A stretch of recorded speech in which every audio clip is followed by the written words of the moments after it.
P.3 homework problem number 12. 6 times the square root of 20 plus 2 times the square root of 80.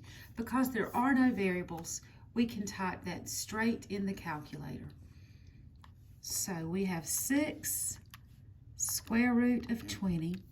Use the silver circle to get out from under the radical, plus 2 times the square root of 80.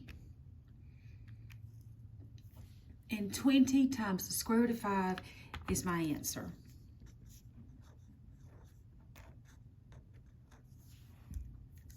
Number 13, our directions tell us to rationalize the denominator.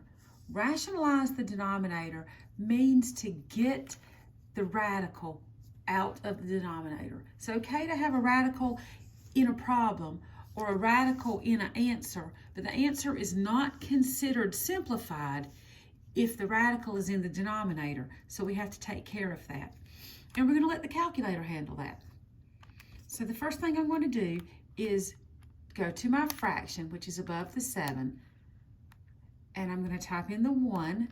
I'm going to arrow down to move to the denominator, and I'm going to do the square root symbol of 17 and hit enter, and it turns into the square root of 17 over 17, and that's all we have to do.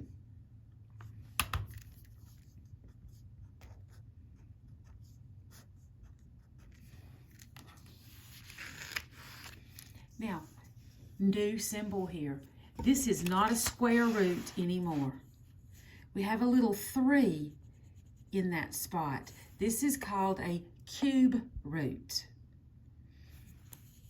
And there's not a cube root button exactly on the calculator. The button that we're going to use on the calculator for this is a box and a radical. And we can fill that box in with any number because we might have a 4th root or a 5th root or a 6th root. Here we have a 3rd root, which is also referred to as cube root. So to do that, we've got to type the 3 in first. So 3, and then we're going to do second and the box radical symbol. And you see how it took the 3 and it's made it smaller? So it's the cube root of negative. Use the negative that is down by the decimal point, 27. And it tells me that my answer is -3.